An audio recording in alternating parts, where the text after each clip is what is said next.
Está con nosotros el ingeniero José Blandón Castillo.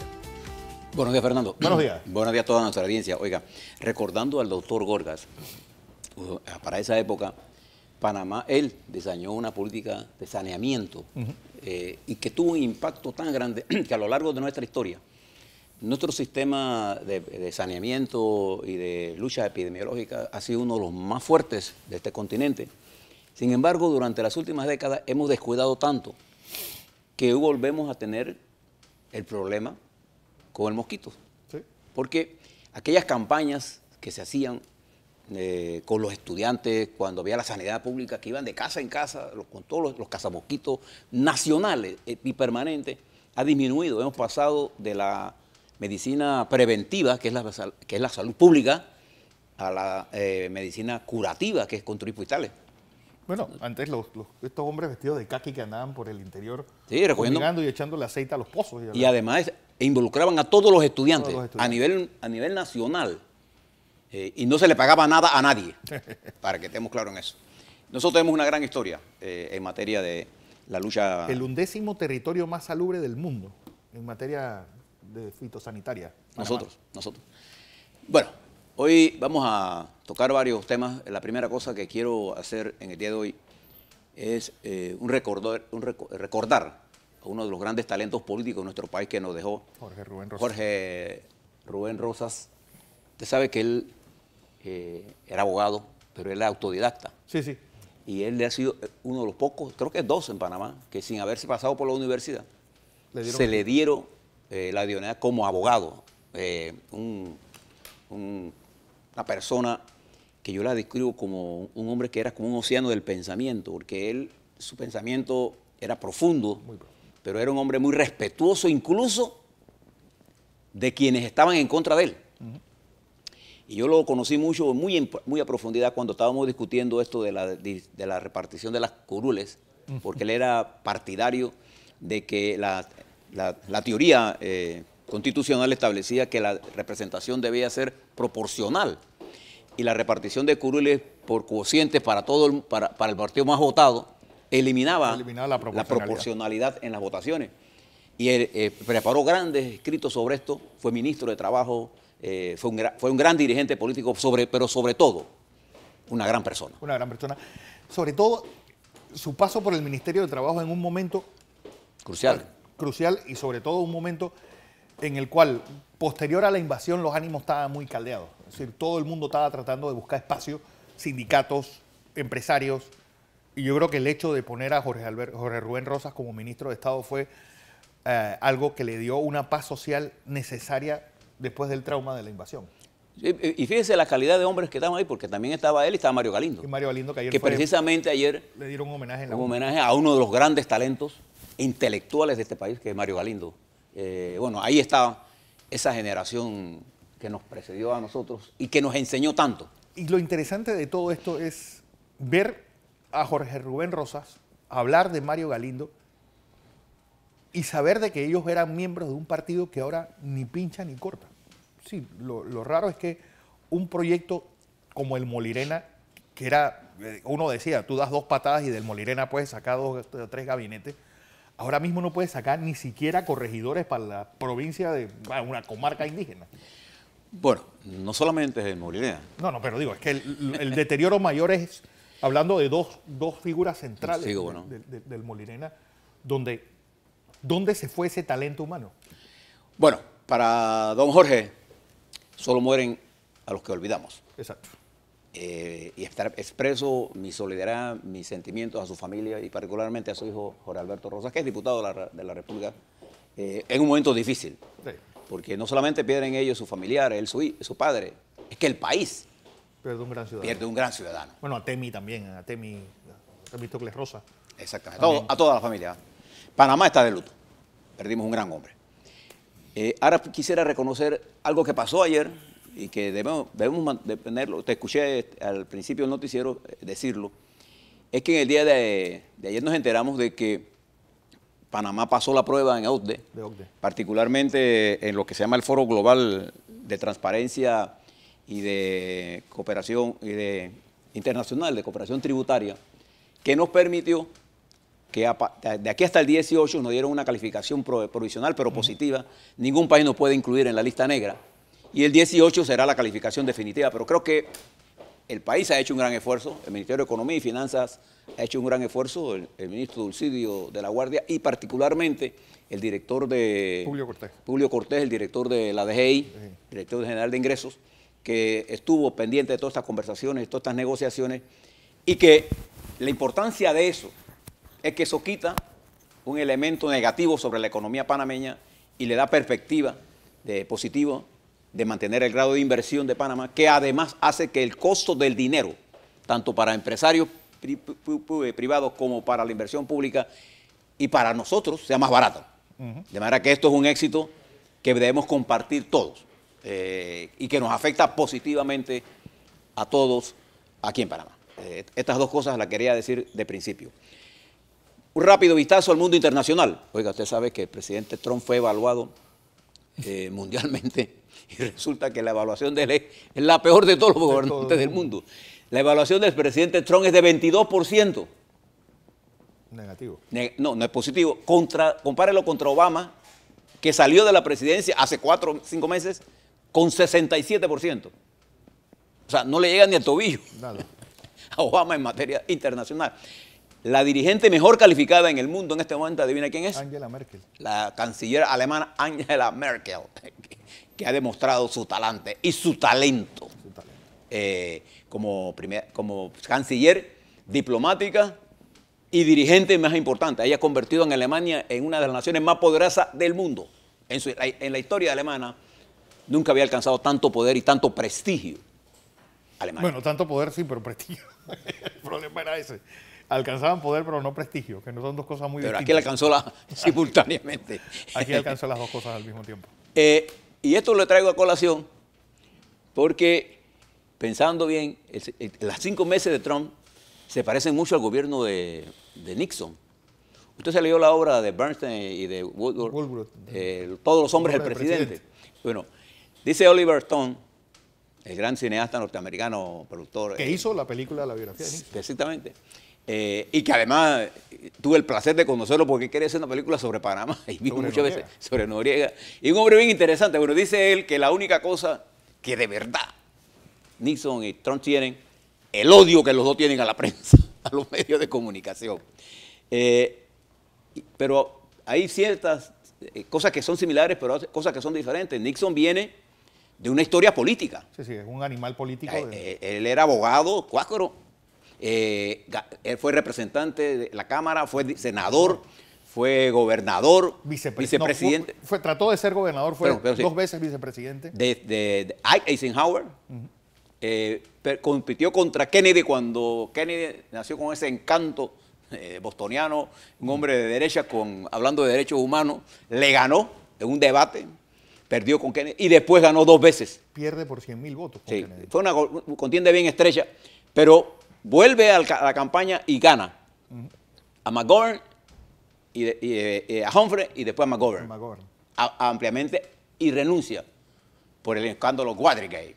Bueno, esa acción que pasó en Watergate recuerda lo que está pasando estos 5 años. Bueno, tanto así. Estos 5 meses. Que Pat Nixon, una vez se encontraron en un programa en 1987 y cuando Trump gana la presidencia, él enseña esa nota. Que la esposa de Nixon le había dicho, mira, me gustó mucho su intervención. Dice Richard que usted puede llegar a ser presidente. Lo que quiero decir es que este es un animal político. Era.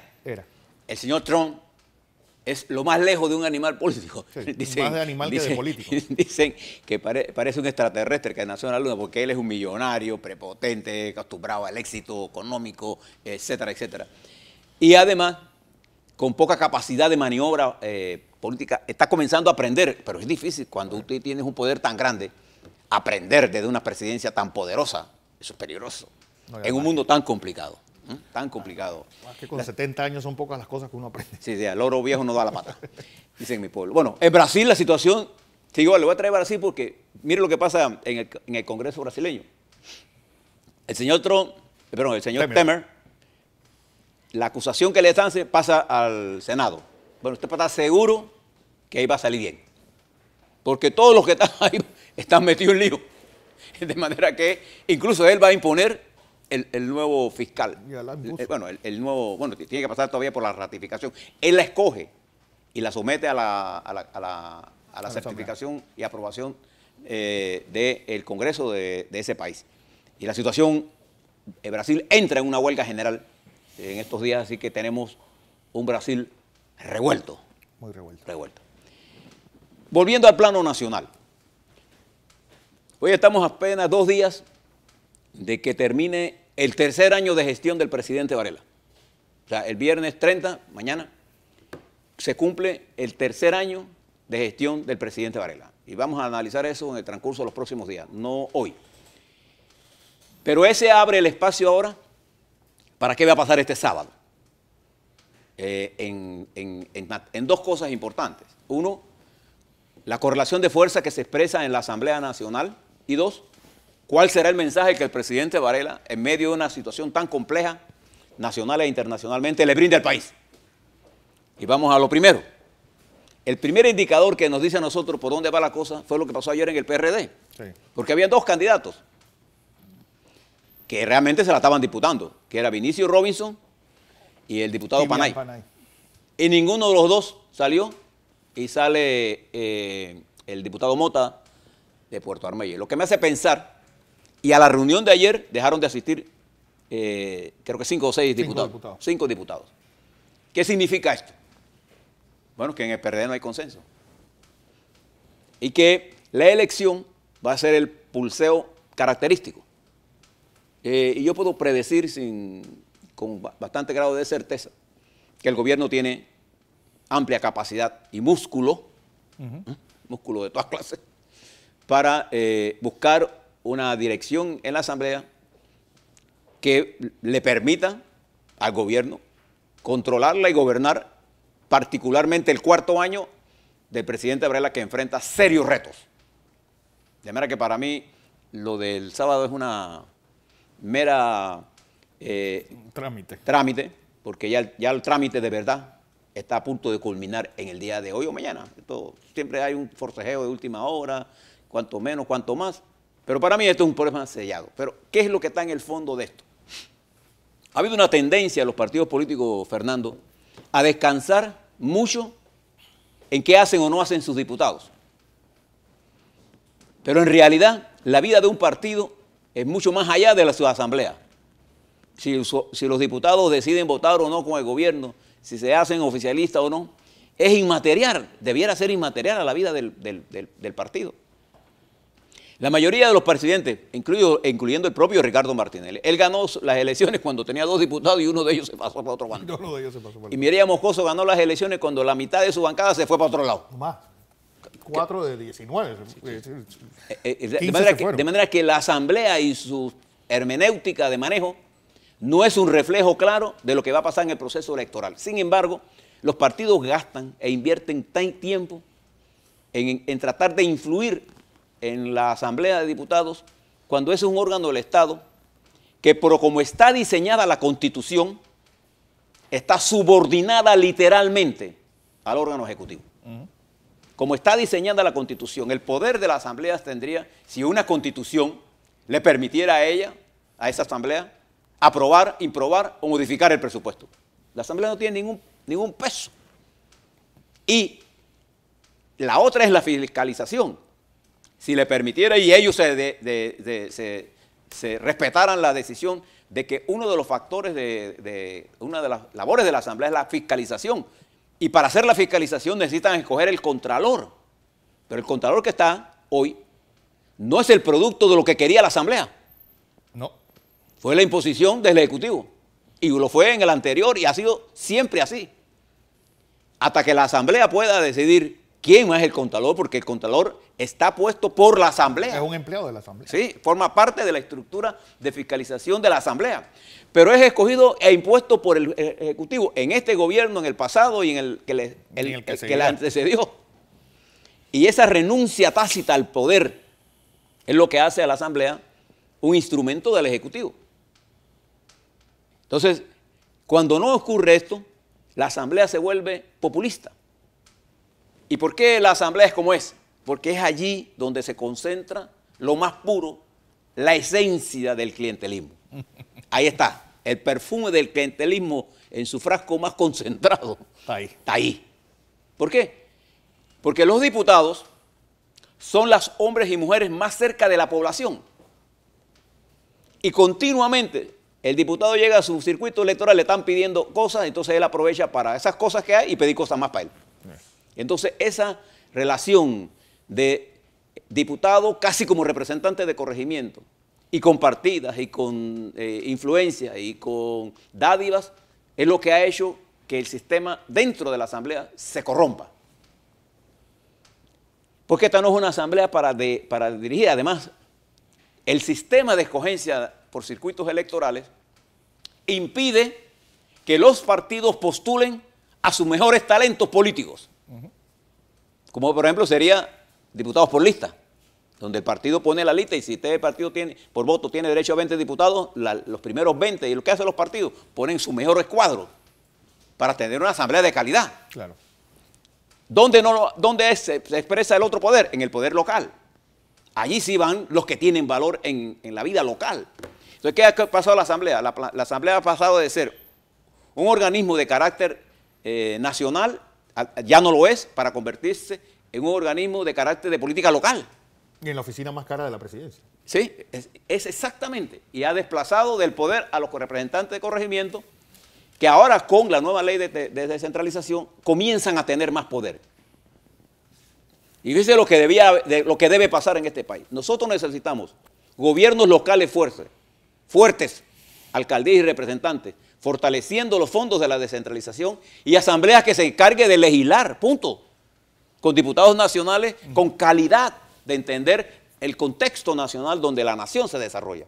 Ahí hay muchos muchachos y muchachas jóvenes que tienen una gran capacidad como políticos locales, pero usted ni lo conoce, porque ellos no son diputados con capacidad de debatir. Ellos son diputados que tienen más alma de representante en el sentido de resolver problemas locales que espíritu de legislar en función de entender la situación global. Entonces, esa reforma constitucional, como no se hizo, lo que tenemos es lo que ahora estamos viendo y es lo que va a pasar en las próximas elecciones porque ya no hay reforma constitucional. Entonces, creo que este matraqueo que le llaman ellos, una palabra que a mí no me gusta, como por ejemplo eso de hablar de cuando se refieren al pueblo, a la canalla, esas son expresiones que lo manejan los que son expertos en el clientelismo. Como yo no me manejo en ese término, me refiero siempre a la opinión pública con respeto y al pueblo con respeto. Cualquier trabajador, campesina, indígena, tiene más inteligencia de conocer las cosas que yo. Jamás me referiría en esos términos. Pero usted lo oye hablando. Sí. ¿Cómo refieren? A la canalla. Eso es lo que quiere la canalla. Esa expresión irrespetuosa es la que expresa en su máximo nivel el clientelismo político. Y así mismo lo tratan. Así mismo lo tratan. De manera que ese evento, que yo lo doy por resuelto, es el escenario donde el presidente de la República, el 1 de julio, tendrá que dirigirse a la nación. Y yo le voy a dar algunos elementos que usted tiene para que usted evalúe lo que el presidente debe decir. Debería decir. Debería. Si el presidente detiene todo su tiempo en narrarnos todo lo que ha hecho, lo que va a pasar es que la gente va a pagar la televisión y va a poner Netflix. O se va a ir para un centro comercial o para la playa o para lo que sea. No va a generar ni un titular. Pero si el presidente entiende la coyuntura que viene y deja ese discurso de transparencia a un lado para enfocarse en lo que el país necesita. ¿Qué es lo que el país necesita, señor presidente? ¿Cuál va a ser la política de seguridad que usted no va a aplicar? Paz. Eso es lo primero que y la seguridad pasa por un acuerdo nacional que disminuya la confrontación. Eso es lo que no queremos saber. ¿Cuál es nuestra política de seguridad? ¿Cuál va a ser el nivel de entendimiento que su gobierno en estos 2 años va a poner para manejar la grave situación que genera la inestabilidad política y qué niveles de compromiso político vamos a llegar con las estructuras políticas primero y con la sociedad organizada después. Eso es lo que queremos saber. Queremos saber cuál va a ser su política agropecuaria para manejar este problema de los pobres en el sector agropecuario. Necesitamos saber cuál va a ser su política en materia de salud. ¿Qué va a pasar con el oncológico? Porque entiendo que ya el oncológico no va ahí en la ciudad hospitalaria, sino hay que buscarlo en otro lugar. Queremos saber cómo vamos a resolver el problema del transporte. No que se ha hecho. Lo que se ha hecho ya es nuestro. Si usted detiene su día, sus 25 o 30 minutos en un discurso de logros, está perdiendo el tiempo. Primero porque nadie le va para bola. La gente, lo que el país necesita es orientación política. Orientación política. Nosotros queremos saber dónde estamos y hacia dónde vamos. Y qué cosas vamos a hacer para disminuir el grado de confrontación. ¿Qué cosa va a hacer para que su gobierno se ponga en contacto con la comunidad? Y le voy a dar algunas sugerencias. Le voy a dar 3 instituciones a las cuales usted le tiene que prestar atención y haría muy bien en removerla.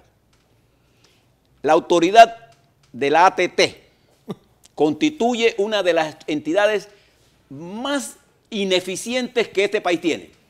Y fíjese que todos los días nosotros nos enfrentamos a ese problema. Y cómo molesta. Los buses piratas, los corsarios, el exceso de taxi, la falta de autoridad en las calles. De la anarquía. Y la ATT ni se entera.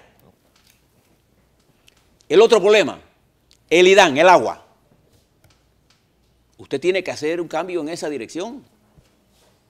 Porque se necesita, hay dinero para hacer las inversiones, pero no hay forma de atender lo que ya se tiene.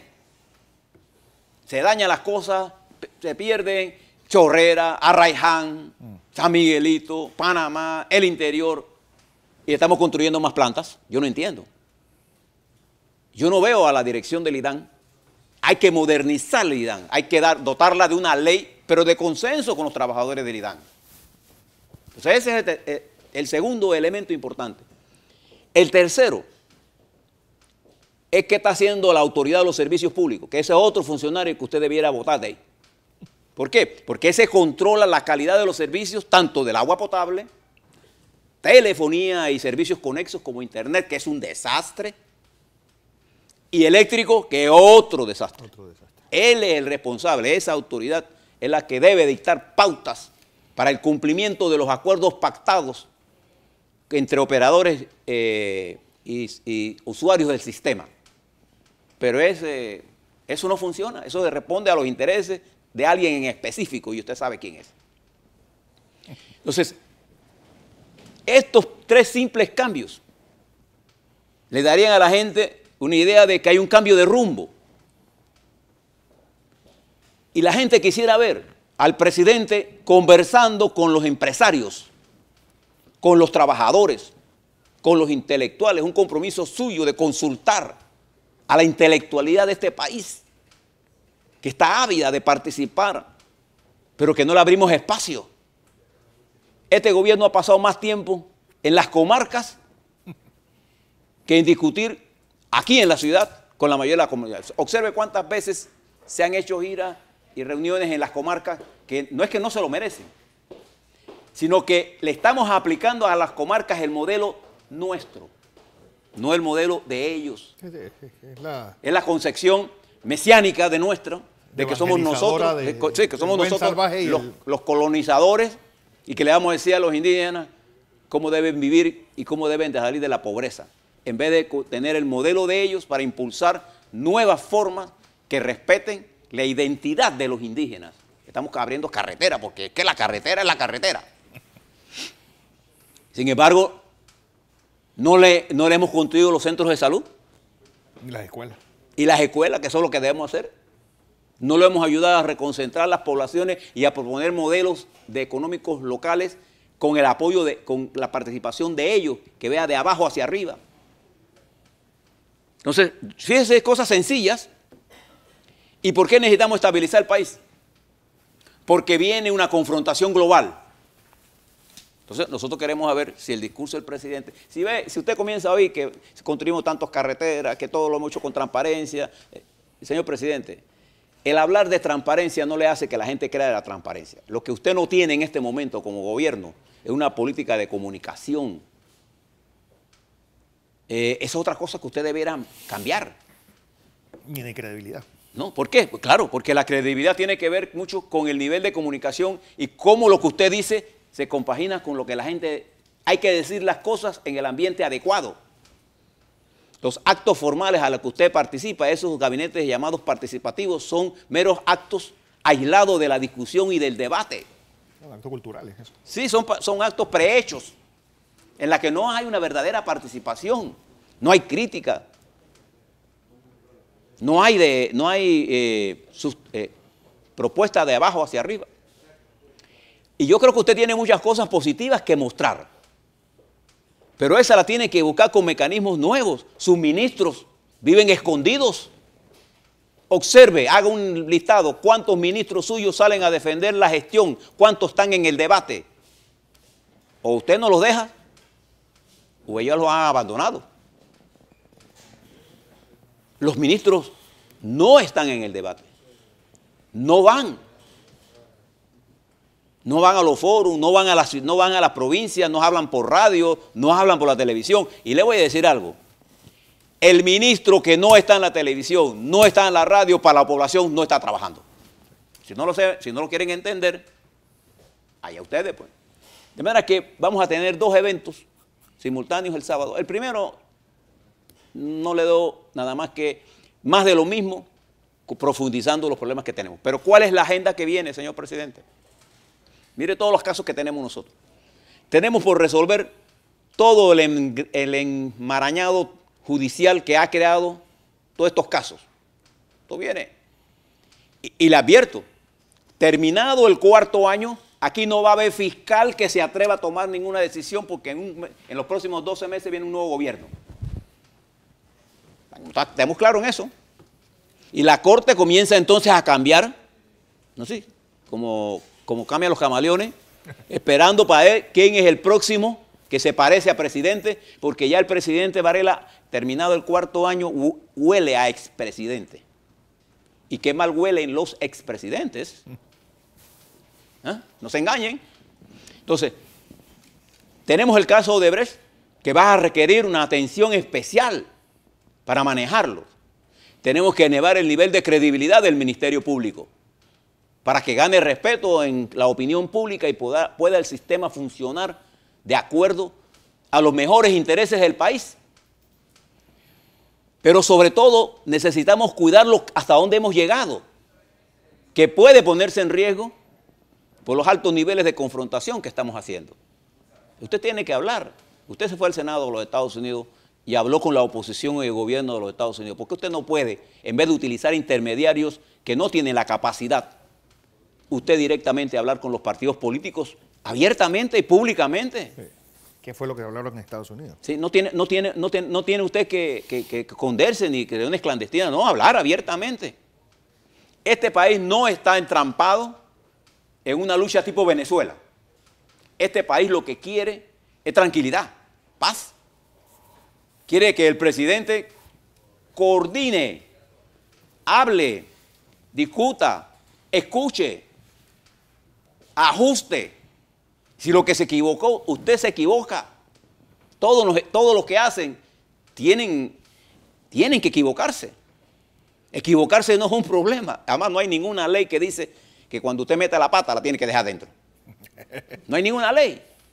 Cuando uno se equivoca, lo inteligente es retroceder. ¿Cómo uno se puede retroceder? Cuando está rodeado de gente que no son amigos de uno, sino está rodeado de profesionales con la capacidad y la entereza intelectual de decirle, señor presidente, usted se equivocó. Por ahí no es la cosa. Pero si usted se reúne de gente que son amigas suyas, javerianos que son, no, sí, javerianos, y que todos somos javerianos y que todos somos buenos, olvídese de eso. Los amigos son para tomar trago y para ir a farra, no para gobernar. Entonces, nosotros esperamos que este año, estos meses que vienen, señor presidente, por eso que yo no hago del problema de la Asamblea, pero si usted quiere controlar la Asamblea, controla, eso da igual. Pero no se olvide que el estado de ánimo de la población panameña es de oposición. Yo le puedo decir, de acuerdo a mis estudios, hoy cerca del 70% del electorado panameño es oposición. Usted tiene una oportunidad, si la oposición va dividida, usted puede ganar. Si puede ganar, claro que sí. Pero si la oposición está unida, y usted la está uniendo, aquí la única oposición real es Cambio Democrático. Tanto el temor que usted le tiene a Cambio Democrático, que la está haciendo ganar. Y creo que el presidente Martinelli le cometió el error al final de ese periodo de concentrar solamente en Varela. Sí. Y la diferencia entre Varela y Navarro se hizo porque el electorado interpretó que Varela era más oposición y aprovechaba las cosas buenas de Martinelli, ¿ustedes recuerdan? Que a Navarro. Y por eso ganó. Hoy la gente ve que la oposición está fuerte en Martinelli. Hoy, no importa que esté preso Martinelli o no, hoy el sentido de la población es a favor de Ricardo Martinelli, le guste o no le guste a ustedes. Si eso no se lo están diciendo, ahora, si usted escucha a los policías que tienen al lado suyo, ellos, claro, le van a decir, no, Martinelli está en el piso, ya está muerto.